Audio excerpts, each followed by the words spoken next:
Dear students, तो पिछले video में हम लोग एक आकारांत पुल्लिंग शब्द बालक और एक आकारांत स्त्रीलिंग शब्द लता का रूप पढ़े। उन दोनों रूपों को आप अच्छे से याद कर लेंगे। उसके बाद हम लोग इस वीडियो में पढ़ेंगे कारक। चूँकि कारक के अनुसार ही विभक्ति का प्रयोग होता है, तो जब तक आप कारक नहीं जानेंगे शब्द रूप का प्रयोग ठीक नहीं कर पाएंगे। इसलिए पहले कारक जान लेते हैं, जो हिंदी का एक टॉपिक है। कारक कारक तो कारक किसे कहते हैं, इसका परिभाषा हो जाएगा क्रिया के साथ सीधे संबंध बताने वाले शब्द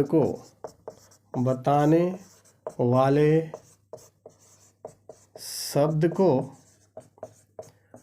कारक कहते हैं। कारक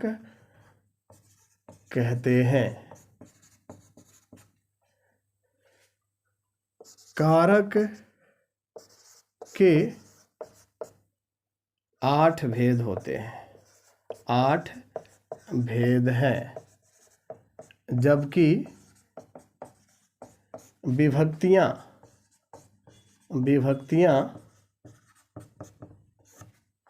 7 होती हैं।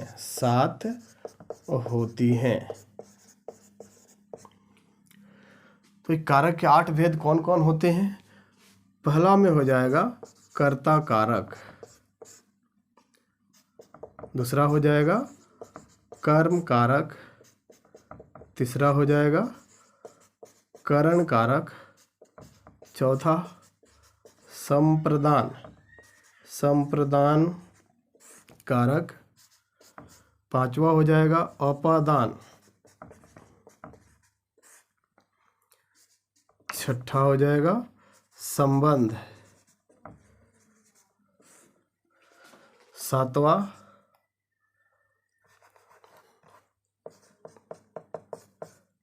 अधिकरण कारक और आठवां हो जाएगा संबोधन। तो कर्ता का चिन्ह जो होता है, कर्ता ने कर्म को करण से, द्वारा या के साथ, संप्रदान को या के लिए, अपादान से, संबंध का, के, की या रा, रे, री, अधिकरण में पर, संबोधन हे, अरे। तो इस प्रकार से ये कारक के 8 भेद होते हैं तथा उनके चिन्ह अलग अलग होते हैं। इन चिन्हों को याद कर लेंगे ताकि चिन्ह के अनुसार विभक्ति में अलग अलग प्रयोग करेंगे। अगर कर्ता का ने चिन्ह होगा तो उसमें प्रथमा विभक्ति का प्रयोग होता है, कर्म में को होगा तो उसमें द्वितीय विभक्ति का प्रयोग होता है। इस प्रकार से ये कारक और उसके चिन्ह आप अच्छे से याद कर लेंगे। इसके बाद हम लोग पढ़ेंगे कर्ता कारक। कर्ता कारक किसे कहते हैं?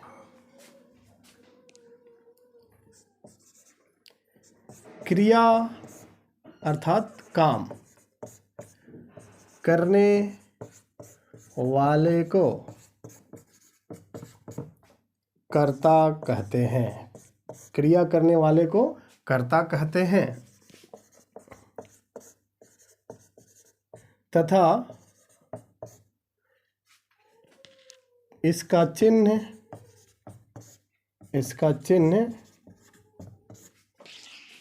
ने होता है और इसमें यानी कर्ता कारक में प्रथमा विभक्ति का प्रयोग होता है। जैसे राम पढ़ता है, मोहन और सोहन खेलते हैं।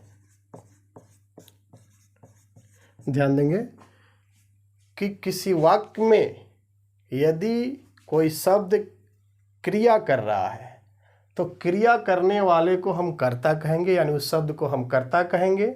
इस कर्ता का चिन्ह क्या होता है? ने होता है। कर्ता का चिन्ह ने होता है और इसमें यानी कर्ता कारक में प्रथमा व्यक्ति का प्रयोग होता है। जैसे राम पढ़ता है, तो यहाँ पढ़ना जो क्रिया है वो क्रिया कौन कर रहा है? राम। तो राम में आपको कर्ता कारक हुआ और कर्ता कारक राम हुआ तो राम में आपको प्रथमा विभक्ति लगेगा। और आपको बताया कि प्रत्येक विभक्ति में 3 वचन होते हैं, एक वचन, द्विवचन, बहुवचन। तो राम यहाँ अकेले हैं इसलिए यहाँ पे एक वचन आएगा। तो यहाँ राम का प्रथमा एक वचन में हो जाएगा राम, बालक का बालक, राम का राम। और पढ़ना एक वचन में लट लकार में क्रिया हो रही है तो पढ़ना का हो जाएगा पठती। लट लकार प्रथम पुरुष में हो जाएगा पठती। ये राम पढ़ता है, रामा पढ़ती, इसका अनुवाद हो गया। इसके बाद मोहन और सोहन खेलते हैं। यहाँ पे खेलना जो क्रिया है, खेलना, ये कौन कर रहा है? मोहन और सोहन। तो मोहन और सोहन कर्ता का काम कर रहे हैं तो कर्ता कारक में आपको प्रथमा लगाना है। तो यहाँ मोहन और सोहन 2 आदमी हैं, यानी ये द्विवचन में है। तो क्या होगा? मोहना सोहना च, मोहना सोहना च। और ये द्विवचन में है तो खेलता या क्रीडता, खेलता या क्रीडता हो जाएगा। या ये मोहना और सोहना को हम ऐसे भी लिख सकते हैं, मोहन सोहनौ च, दोनों एक साथ, मोहन सोहनौ च। चूँकि बालक का बालको होता है तो मोहन सोहनौ च खेलता या क्रीडता, खेलता या क्रीडता भी होता है, क्रीड धातु भी होता है खेलना का, क्रीडता। लेकिन यहाँ पे ये कर्ता द्विवचन में है तो यहाँ क्रिया भी आपको द्विवचन प्रयोग करना होगा।